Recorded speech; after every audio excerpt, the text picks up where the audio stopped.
Em Filipenses capítulo 4, versículo 6 em diante, nós temos talvez o que para mim seja o texto mais impactante, o trecho mais impactante dessa epístola, essa carta aos Filipenses. O apóstolo Paulo escreve de uma forma tão poderosa, instruído e dirigido pelo Espírito Santo de Deus, algo que abre os meus olhos com relação àquilo que Deus pode fazer no nosso interior e a forma como nós podemos viver a vida de Cristo. Ele fala sobre uma vida inabalável. Versículo 6 do capítulo 5 em diante diz assim: não andeis ansiosos de coisa alguma. Em tudo, porém, sejam conhecidas diante de Deus as vossas petições pela oração e pela súplica com ações de graças.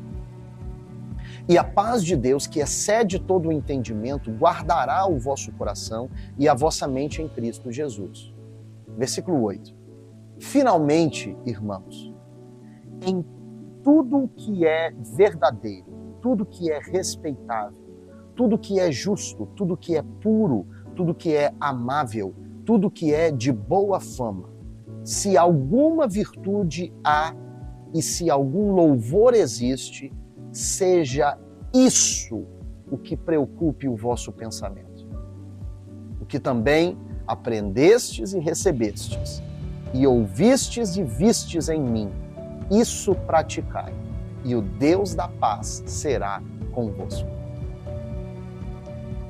Esse texto é um texto que quase não precisa nem de exegese, não precisa nem ser interpretado. É um texto que fala por conta própria. O apóstolo Paulo está falando, ele começa a partir do versículo 6, ele deixa claro que nós temos o poder de controlar a nossa ansiedade.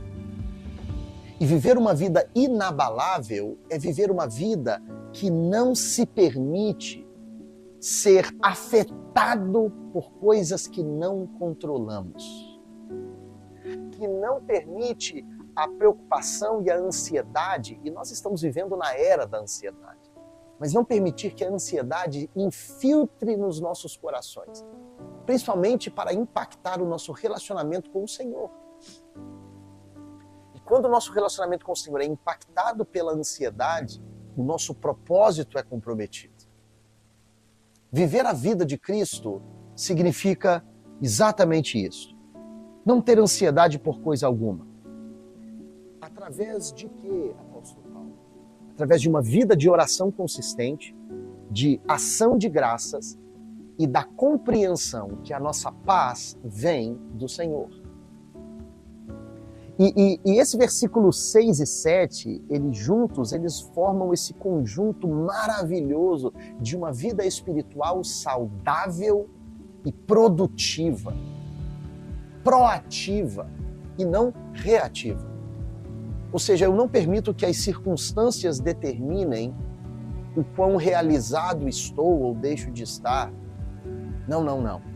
Eu levo todas as minhas preocupações ao Senhor em oração, crendo que Ele me ouve.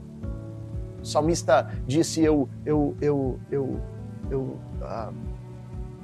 busquei ao Senhor de coração cheio. Ele diz, e chegou um ponto em que só me restou esperar. Então o que eu fiz? Eu esperei com paciência no Senhor. E Ele se inclinou para mim e ouviu o meu clamor. A ansiedade também fala dessa falta da habilidade de esperar no Senhor. Quantos de nós estamos tão preocupados em compreender tudo o que está acontecendo e não entendemos que, às vezes, tudo o que podemos fazer é entregar ao Senhor em oração e esperar nele, confiando com a convicção de que o Senhor não se esquece dos seus. E Ele diz que a paz que excede todo entendimento guardará o vosso coração e a vossa mente em Cristo Jesus.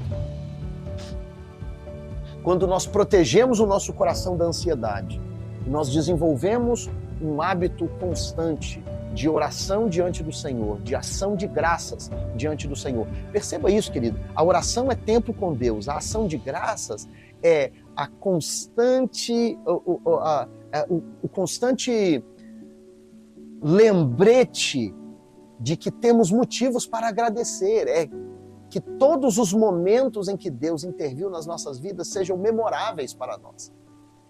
Para agradecermos por isso. Quando somos gratos continuamente, não tem espaço para amargura e para preocupações. Ele diz, quando vivemos essa vida, a paz que excede todo o entendimento, ela guarda o nosso coração e a nossa mente. E se não me engano, foi o Bill Johnson que uma vez disse que para experimentarmos a paz que excede todo o entendimento, nós temos que abrir mão do direito de compreender tudo. Tudo que precisamos é buscar o Senhor. Agora, o versículo 8 e 9 é uma obra de arte no que diz respeito a explicar o que é uma vida vivida, manifestando a pessoa de Cristo. Ele diz, tudo que é verdadeiro, respeitável, justo, puro, amável, de boa fama, e se alguma virtude há, e se algum louvor existe, seja isso que ocupe o seu pensamento. Meu Deus do céu, que poderoso! Tudo que é verdadeiro. Não se permita ocupar a sua mente com mentiras. Eu não digo apenas as mentiras que a gente é tentado a contar, mas as mentiras que Satanás nos conta. A respeito de nós mesmos, a respeito das nossas vidas, da nossa situação, não se permita ser levado por inverdades. Não permita que a sua mente seja ocupada por coisas que não trazem a manifestação da verdade de Deus. E a Bíblia diz que se conhecermos a verdade nos libertará. Se entendermos isso, não ocuparemos as nossas mentes com nada daquilo que não seja a verdade de Deus para nós. Ele diz, tudo que é respeitável. Que coisa poderosa! Para mim, essa palavra respeitável, que significa digno de respeito e correto ou próprio, significa o seguinte, que nós não devemos pensar, ocupar as nossas mentes com coisas que não atraem o respeito, tanto nosso quanto das pessoas, mas principalmente o respeito do Senhor. Não devemos ocupar as nossas mentes e as nossas vidas com aquilo que não demanda respeito. Em terceiro lugar, ele diz, tudo que é puro. Isso é muito lindo, queridos. Tudo que é puro, amável e o que é de boa fama. Para mim, essa questão de pureza fala muito da pureza moral. Hoje em dia nós vivemos em um tempo em que a pureza moral é completamente descartada e desprezada. Moralidade não significa nada mais para a cultura pós-moderna. Mas o Senhor está nos instruindo aqui que a nossa mente deve ser ocupada pelo que é puro. E nós temos sim que nos preocupar com a moralidade das nossas vidas. E como as nossas vidas concordam com aquilo que agrada a Deus em primeiro lugar. Tudo que é puro, tudo que é amável. Amável significa belo, significa agradável. Olha só como que, se observarmos essa instrução de Paulo, como que as nossas vidas ganham uma nova proporção de beleza, uma proporção de leveza. Tudo que é puro, tudo que é amável e tudo que é de boa fama. Significa coisas que vale a pena falar, que vale a pena conversar a respeito, que vale a pena avaliar, que vale a pena, que são atrativas pela perspectiva de Deus.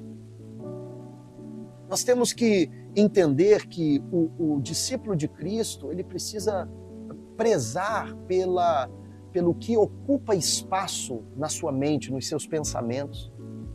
Nós temos que ocupar as nossas mentes com aquilo que é do Senhor.